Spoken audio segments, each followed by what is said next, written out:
She's a Ukrainian American author, a speaker, a management consultant. But she was born in Rochester, New York, to first generation Americans from Ukraine. With all of the news coming up right now about Ukraine, this is a conversation that I think a lot of people really need to hear. Oksana Kukurudza, thank you so much for joining me today. Thank you, Amanda, so much for having me on your podcast. I really appreciate it. Absolutely. I love you and I love your story, and you're just amazing. So I'm thrilled to have you. Well, I'm thrilled to be here. We had quite a chat even before jumping into the episode. We did. Lots of laughs, pretty serious topics, but I think this is going to be a lot of fun. So let's talk a little bit about, you're originally from New York. My dad's from upstate New York originally also. Really? Where is he from?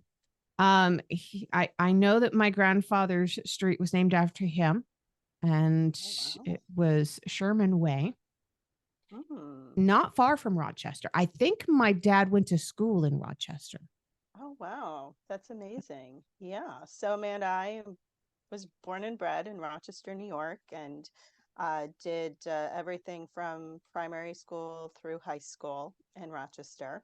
And as you and I were speaking about earlier, I am the youngest of 12 children, and we're all Ukrainian Americans. 6 of us were born and raised in the US from my Ukrainian parents.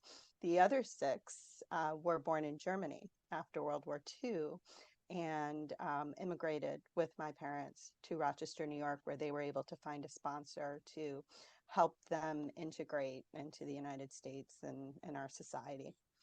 Wow. And your parents had an insane life.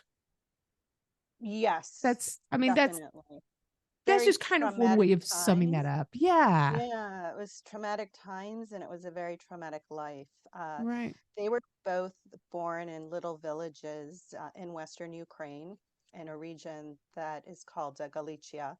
But the oblast today would be, my mom was born in the Lvivska Oblast and my father in the Ternopilska Oblast. And at the time of their birth in the 20s, that part of Ukraine was part of the Republic of Poland. And they both grew up with hard times, very poor, but they were bootstrappers and they were able to pull themselves up. But everyone knows, at the time when they were in their late teens, that's when World War II started. And so it first started for them in 1939 when the Soviets pulled into Eastern Poland, and Nazi Germany and the Soviet Union partitioned Poland for themselves. And so that was the first time that my parents experienced communism in the Soviets. And my mother lost her brother, her older brother, whom she loved very much, to the Soviet invasion when he was forcibly conscripted. So that was her first traumatic moment in life, other than losing her mother at a very young age to pneumonia. Yeah, exactly. And she never heard from him again, which is, kind of a sad story to start with.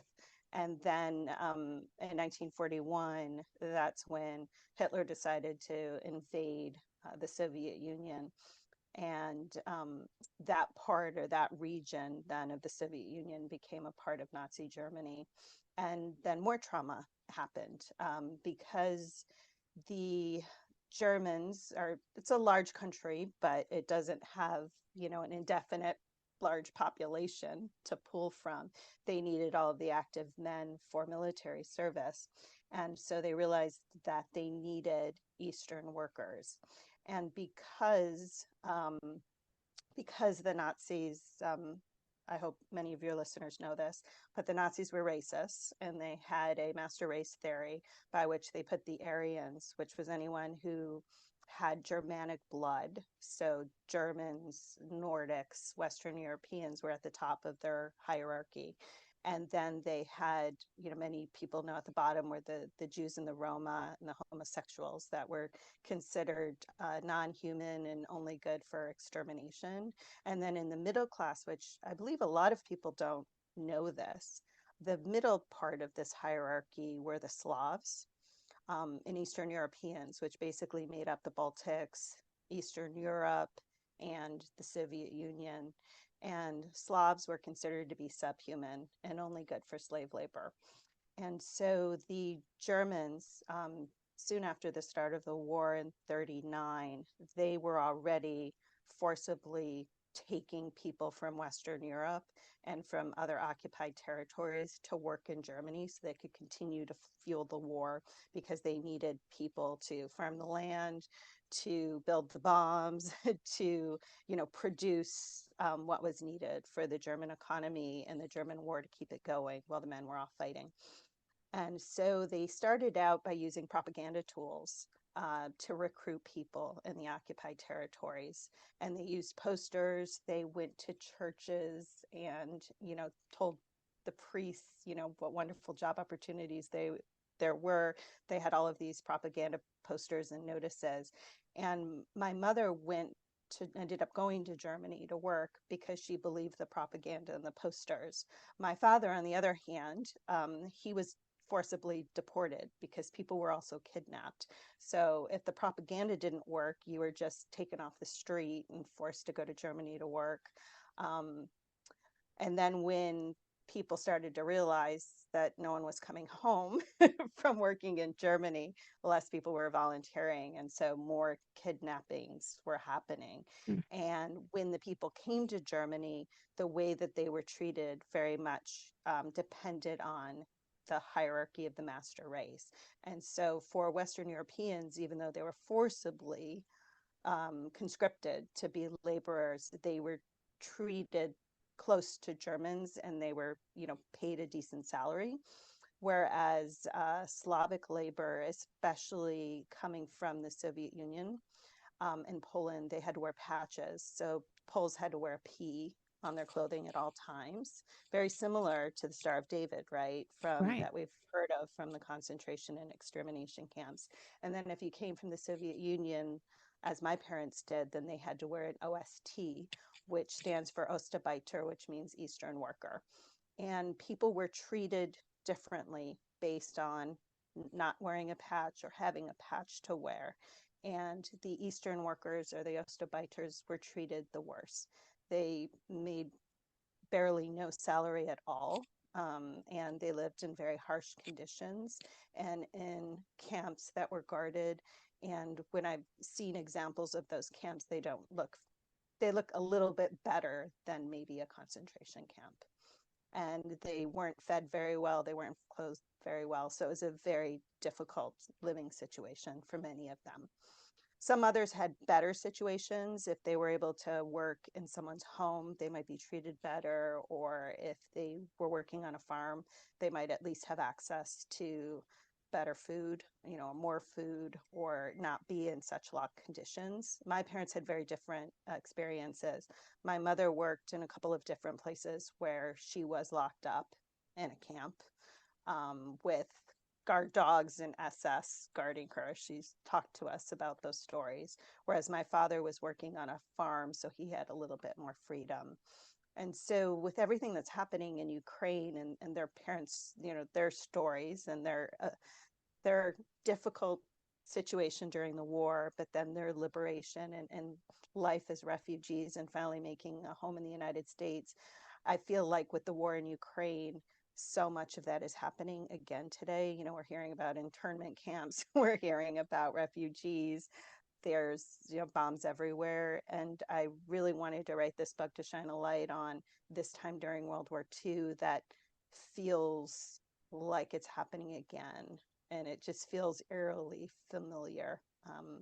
But at least to me, because I'm very close to the topic, but maybe not to everyone. And that's why I want to write this book, so that people realize that we're on the cusp of repeating history. We're very close to World War III, and we need to be careful about, this rise of fascism again, and kind of right-wing paramilitary that's happening in Europe and even potentially in our own country, and what we might do as humans if we're led by people like that again.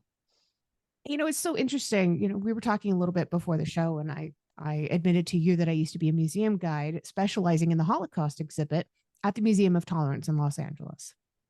And it was some of the most rewarding work that I've ever done. But what we talked about and what we taught were typically about the concentration camps.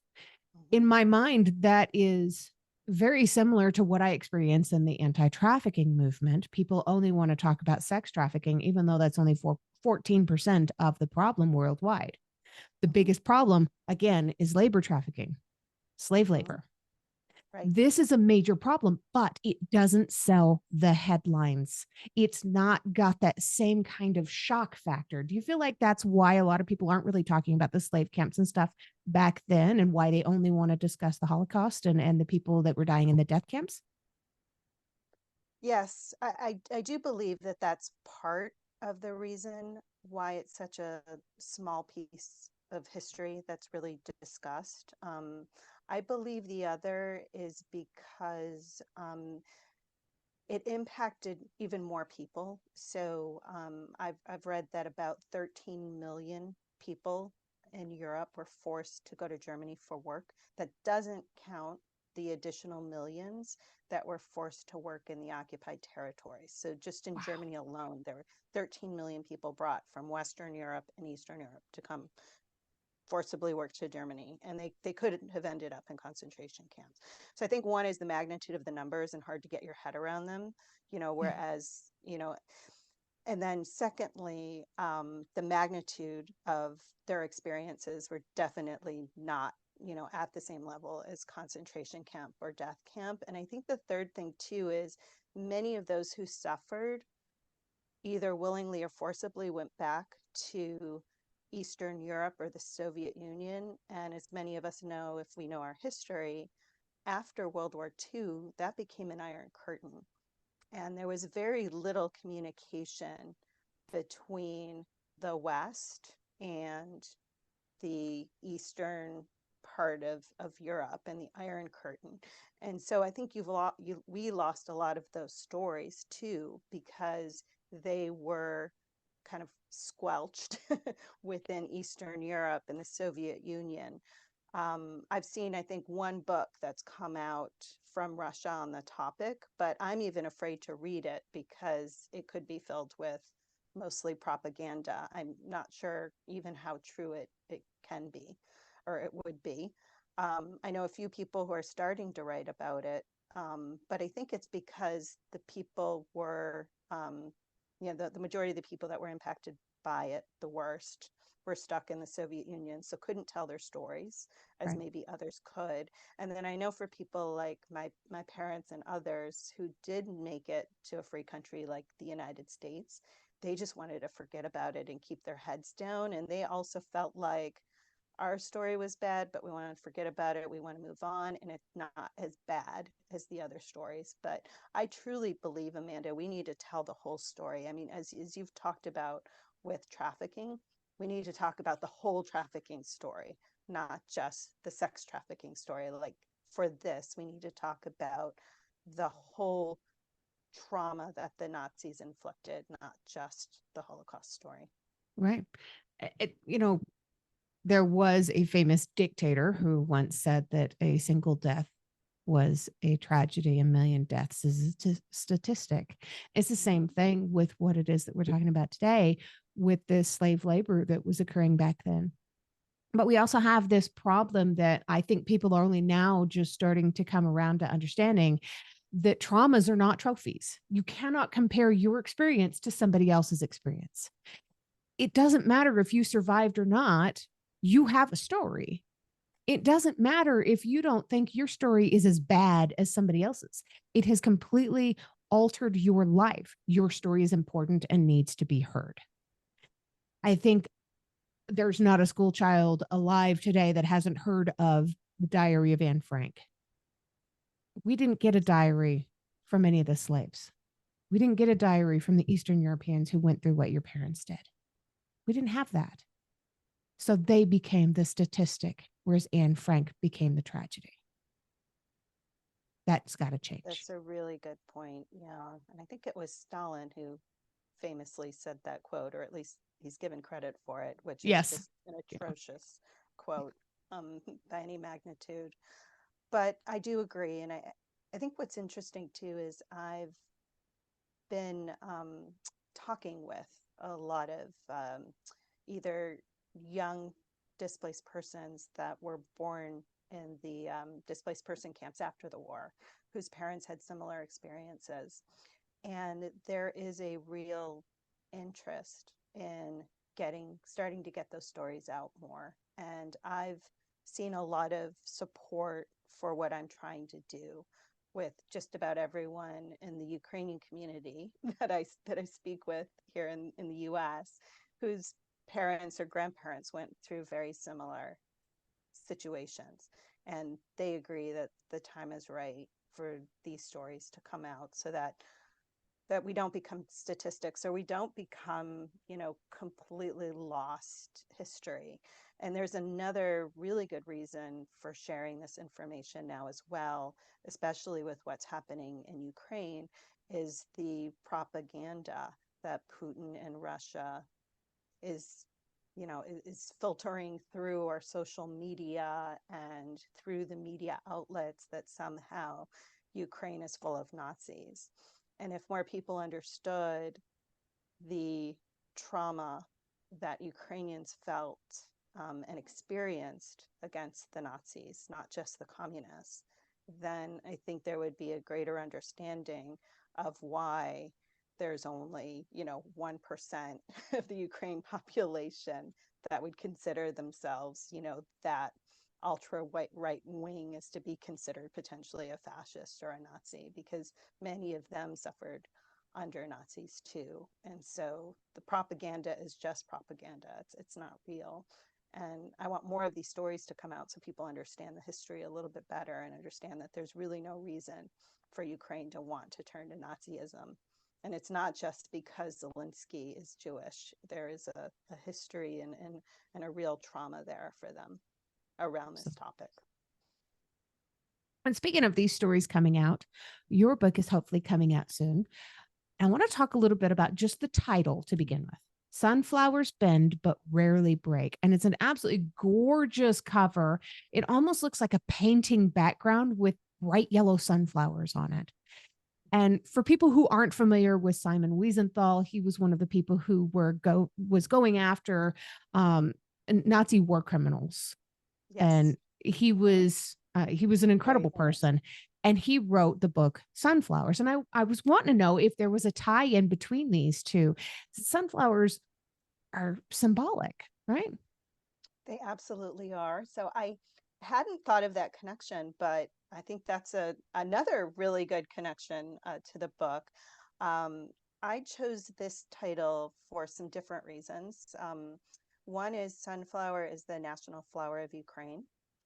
Secondly, sunflowers are the #1 agricultural export for Ukraine through sunflower oil. So it is a lifesaver for Ukraine before the war, as well as now during the war. And thirdly, when I read about sunflowers and how sunflowers can't, more than any other flower, reach for the sun, I just thought of them bending on very dark days. And I thought of my parents and anyone who was in a slave labor camp or in a concentration camp in Germany, how they had to change themselves and learn to take orders, learn to think of themselves as less than, make sure they didn't make eye contact, make sure that they never said the wrong thing, make sure they followed every order just to survive. But the people that came out of it, they bent, but they didn't break. Your parents very much sound like sunflowers to me. I did a photo shoot in a sunflower field a couple of years ago. And one of the things that I learned when I was out there was as the sun moves across the sky, the reason they're called sunflowers is because they always face the sun. Right. They're always looking for that bright light. Yep. Yeah. Your parents sound like incredible people. They have to be proud of you for this. How's your family been with it? Yeah, I think they would be. I mean, my parents passed away, so they've been passed now since the early 2000s. Right. And they were very private people and reserved people, as are the rest of my family.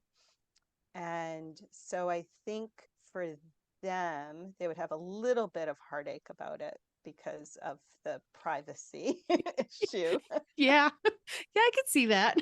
But I think knowing what it will do to help Ukraine, because I will be using some of the proceeds from this book to help the war and reconstruction and the refugee crisis in Ukraine. So it's not just about getting the word out in the education, but I think I believe they would like both. They would have liked both aspects of getting the word out and educating people, especially with what Vladimir Putin is saying about Ukraine. And then secondly, the help to Ukraine as a country as it rebuilds itself and the refugees, since they were refugees themselves. Everyone in my family has been extremely supportive. No one has said, don't do it. No one has said, don't share our secrets or don't tell their story. This is really important to tell. So I've had, and I have a lot of siblings, so they could have, differing views, but everyone is very supportive of this story getting out. Oh, that's fantastic. My goodness. Sure And is. your parents passed in the early 2000s. They were born in the 20s. That would have made them in their 80s. Yes. So my father was 79. Okay. He passed away in 2001, so just shy of 80, and my mother was 80 when she passed. She was a few years younger than he. Yeah. So, with everything that they went through, they came over here and got reestablished in New York. But nobody at that time really even understood what PTSD was. This was something that was still referred to as shell shock if you were a soldier, or I don't remember some of the other terms, but PTSD really wasn't a term until the 1980s. And even when it became a term, it still wasn't something that was widely talked about or accepted. And I people would agree. thought, and some people still do, that PTSD is only something that a soldier will or can experience. But that's not true at all. Yeah. And I've heard it said most of my life, and I don't agree with it. I'll put that right out front. Hurt people hurt people. And that to me is a lie. Unhealed people hurt people. They don't do it intentionally. And there's plenty of people who do get hurt and they don't go out and physically hurt or mentally hurt other people. I would agree So with that. we have to kind of give grace to people that have been through stuff like this. Your childhood had to be rough because your parents went through a lot of stuff and probably weren't really taught how to cope with it. I would agree with you, Amanda. They came from a time when people didn't really talk about mental health or think about mental health. And if you even thought you had trouble with mental health, then the answer was an institution and you were crazy. I mean, that was what mental health was in the 30s and 40s. And so for my parents, I believe it was very much about just internalizing all of that and to squelching it. So they squelched it. And because they did that, it made them be very reserved people and not very emotional people, because I think they feared tapping into their emotion because then they might have to think back at what happened to them. And they had even some trauma before they ended up in slave labor camps. And unfortunately, too, with my father, that led to a drinking problem, and he would lash out, both verbally and physically. So there definitely was some trauma growing up, because my parents weren't in a position to, in a time when people dealt with trauma and tried to heal themselves from trauma. I mean, they didn't even have the time to do it.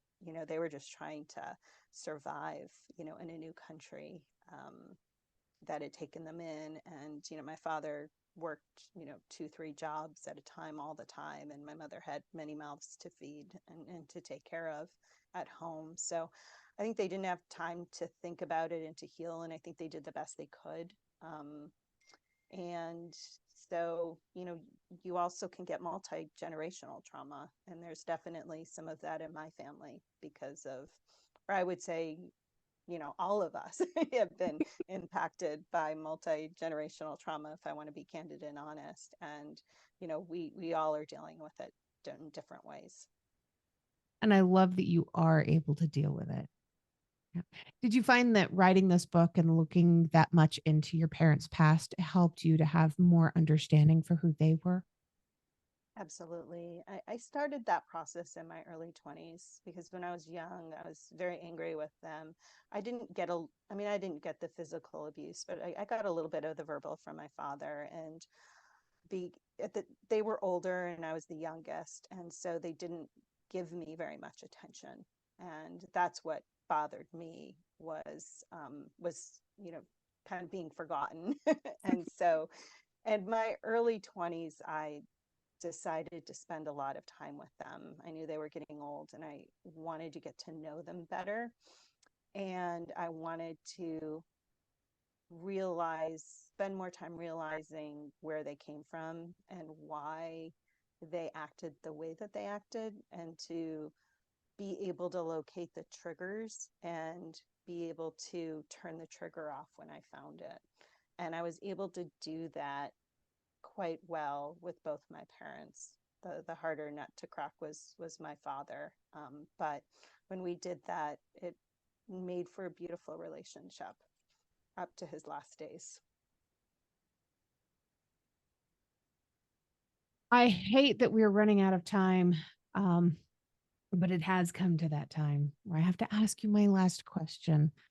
Sure. And I've been considering actually starting a podcast all about people who are survivors or family members of survivors of World War II. And if I do start that, I would love to have you be my first guest. I would love to come back and talk more about this.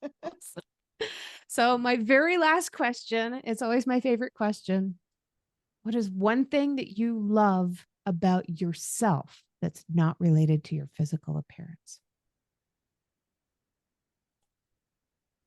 What I would say that I would love about myself that I believe more people could do in this world is to listen more before we speak, and to try to understand other people before we make decisions about people or have opinions about people. And I think in today's world, we all are a little bit too quick to judge. And I try not to do that. Now, your book, Sunflowers Bend But Rarely Break, you do have a website for this so people can follow along with all release dates and news and excitement stuff. That's sunflowersrarelybreak.com. You also have an Instagram page, a LinkedIn page, a Facebook page.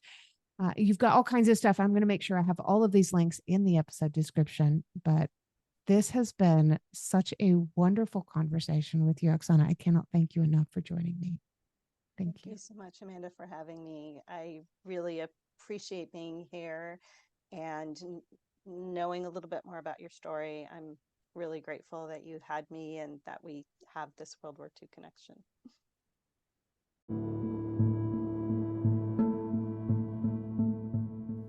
If you've enjoyed this episode, please make sure you check out the episode description. You'll find links there on how you can learn more about this guest, links to connect with them on social media, and how to support the podcast. Remember, I don't get paid to do this. My boss is a bit tight-fisted, but I can say that. I work for myself.